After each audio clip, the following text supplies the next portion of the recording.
Joining us now, Dave Brat, Congressman, Republican, 7th District, and has a few days off here, not like off from work, but off from being in the rat race in D.C. as the Congress is on recess. Congressman, good to have you with us. Hey, John, great to be on. Now, you have no opposition to get renominated in the 7th District. That'll be decided at a convention in May, I think, right? May 21? Yep, that's right. Do you have any Democratic opposition at all? Yeah, I think there are a couple Democratic candidates out there putting their hat in the ring, and so we'll find out who they are going forward. But it's such a strong year for Republicans. I mean, on the economy, I think the economy grew less than 1% last quarter. On foreign policy, President Obama's doing the tango the day after the Belgian disaster. On the fiscal budget side, the far left has never put together a budget that balances in the last few years ever, in the last over 10-year cycle or anything.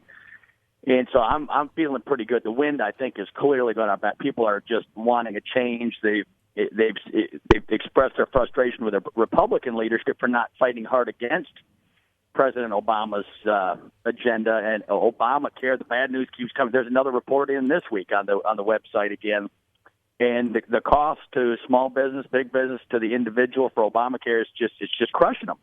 And so the Democratic Party defense is going to be pretty weak across the board on all those issues. You know what? I want to get to the massacre on Easter Sunday in Pakistan, Congressman. 80 women and children blown up, another 300 injured, celebrating basically Easter Sunday, the most holy day for a Christian, celebrating the resurrection, and not a word from President Obama. And it's been a day and a half. Not a word, not a tweet, not a press conference. And some starting to feel that if Christians are persecuted, this White House just is silent. Yeah, well, that's the problem. I mean, I don't think I ascribe it to malice. I hate to go there. Instead, you just describe it to his policy, which is silence across the board, right? I mean, coming out of the left and out of our White House over the past 7 years has been the idea that we shouldn't even talk about the war on terror, et cetera, because it might inflame the passions over there, right? And if you subscribe to that theory, I mean, you get what you get. We have no American leadership across the region. And, I watched all the shows over the Sunday and all that, do my homework. And the fundamental tragedy over there is the Sunni Shia clash, and we have to help resolve that. Right, that Iraq fell apart when the Sunnis ran away, and Iran-backed Shia took control of the government, but then the army walked away, and that's what happened. And so, in that mess, President Obama has just decided to just walk away in our entirety from leadership, from anything. Even if you want Europe to have boots on the ground, which I do, you still have to exert leadership for them to take that, because Europe's never led on their own without the U.S. behind them. And so his leading from behind is just an abject failure across the board. And it's sad to see that other Democrat Party leaders across the country haven't stepped up to at least, fill in the vacuum on the leadership front. But that's the fundamental flaw. We have a crisis with radical Islam.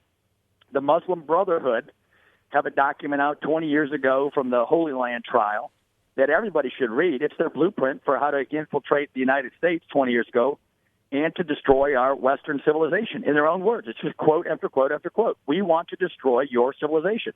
Our house will conquer your house. And they view it as a war of religions. And it's not. In this country, we have learned over time through the Reformation, through the Enlightenment, through Jefferson and Madison, to know that it can work out with a diverse religious if you have religious liberty and religious toleration, and you do not allow one group to coerce their will, right? We have no establishment of religion here. And the radical Islamists do not understand that principle. They want to coerce their single view of religion on everybody else. And that will not work in the modern world. And so there's a fundamental choice to be made, and we're waiting to hear from our president and the executive who controls foreign policy, the State Department, and everything on those issues. We've had 2 terrorist massacres within 5 days. The one on Easter, women and children in Pakistan, I just referenced. Obviously on Tuesday, Brussels. Now we learned 2 Americans at least in that massacre at the airport dead. As you mentioned, the imagery. Meantime, the president does tangos and waves. Still hasn't addressed that. Not addressing what happened on Sunday. Look, going forward, what do you think the United States role should be? I mean, unequivocally, everybody keeps saying, well, we need to get Europe involved or this Arab army involved. And we have this conversation over and over. I mean, should we do something? Should we be looking for the president to come to Congress with an authorization for military activity? And should we just say, look, we're going to commit 50,000 troops and end this thing? What should be our approach, Congressman? Yeah, well, we could hope for that, but they're not doing that. And so, but you're right, that leaves it on our lap, right? In Congress and the House and the Senate. The Senate is, unfortunately scared of their shadow too. They're all scared of votes. And everyone's scared of the presidential election and the votes. After the autopsy report, the Republicans kind of took the position that we should, be on our tiptoes and not, try to cause any ripples or waves in any sense in the political realm. And unfortunately, the world doesn't cooperate with that, right? The world is not a pretty, tidy place, and you have to leave even when it's not pretty and tidy. And that's what's missing. In the midst of utter chaos in financial markets, I just saw that movie, The Big Short. I recommend everybody go see that, right? Because that can happen again as well.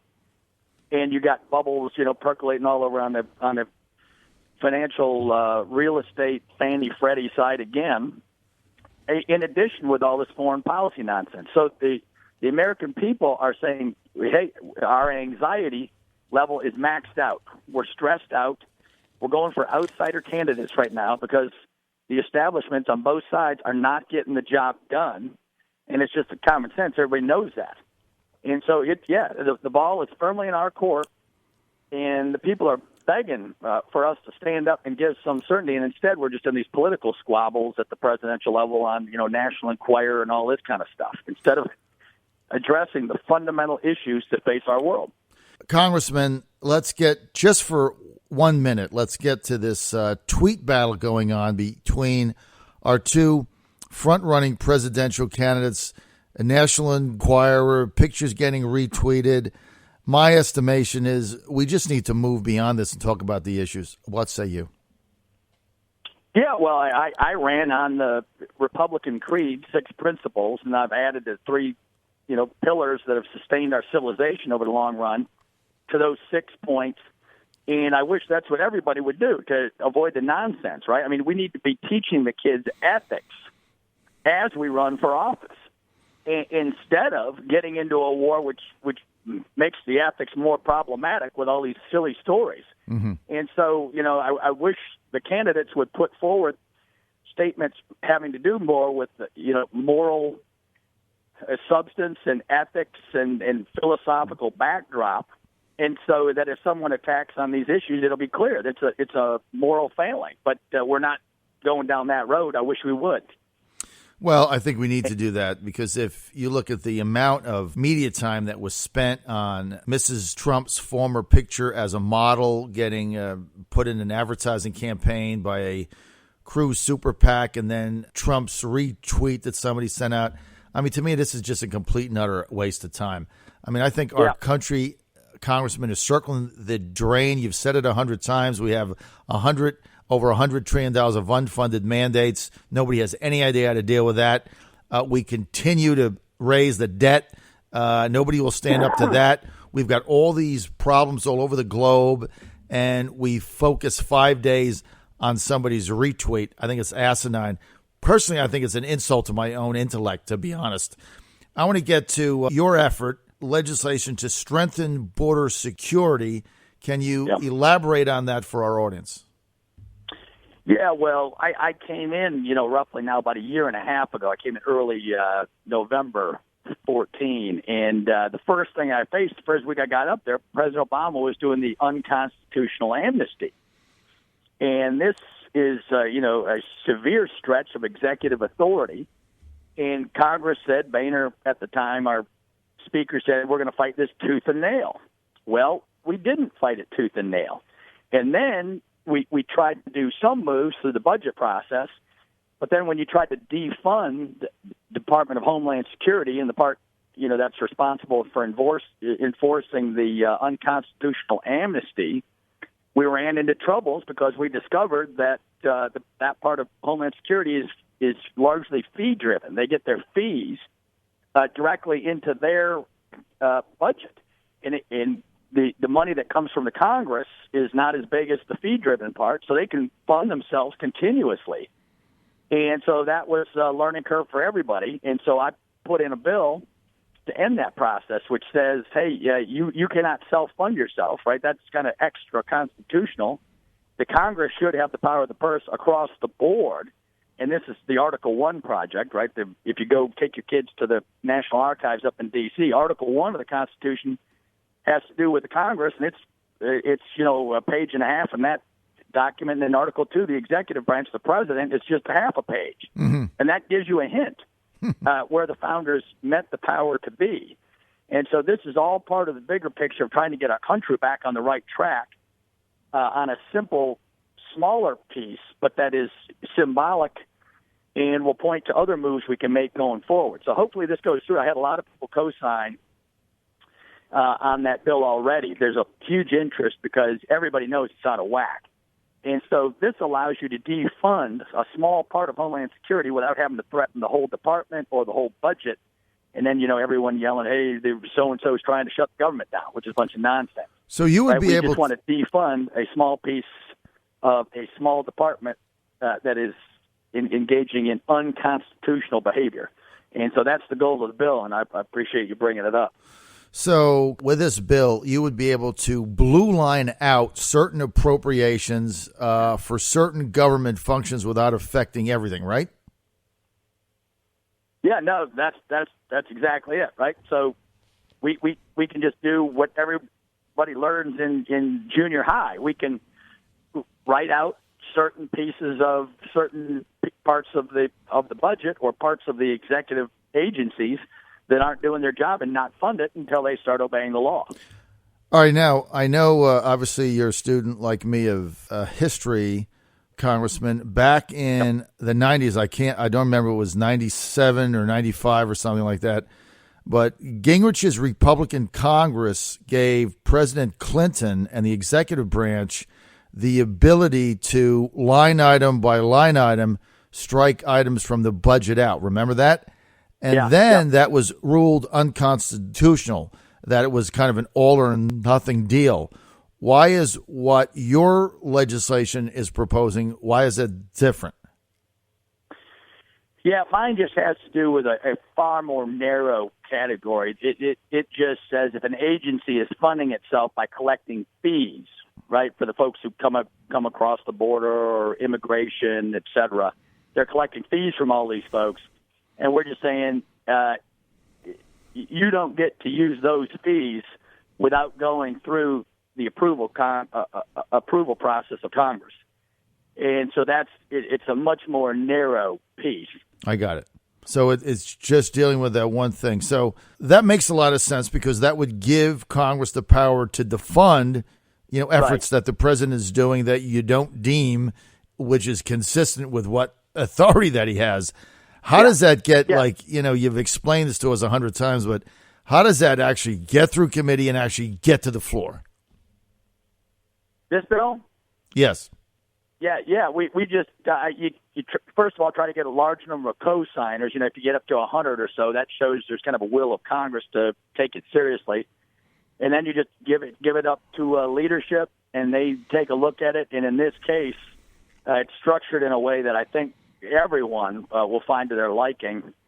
And then you've got to find kind of a co-patron over on the Senate side to take it up and put in a similar bill, that's helpful. And then we get together and pass the bill, or else attach it to some other bigger bill, or attach it to the budget later on, or attach it to reconciliation at the end of the year. Any of those methods will work.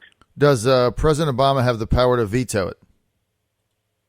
Yeah, he does, and that would be interesting because, it's narrowly tailored in a way that for him to veto, it would make him look completely without principle, right? Right. There's a certain part of the government that can self-fund and run itself on the side from Congress's oversight. Mm-hmm. And I can't see him doing it, but you never know. You never know. So obviously, if he does veto it, you're not going to get the 2/3 overriding the veto in the Senate, right? That's like dead. Yep. That's right. But look, I think what you've done, and look, I don't mean to be overly complimentary, but it's tough not to compliment you when you come on, Congressman, because you're doing all the right things all the time, and you're doing exactly what you said you were going to do when you started this campaign in the first place. So I appreciate that, but this seems to be something that everybody should get behind. We're out of time. I want to thank Congressman Dave Brat for being with us. More information, go to brat.house.gov. That's brat.house.gov. Congressman, it's always an honor to have you on, and a very happy Easter to you and your family.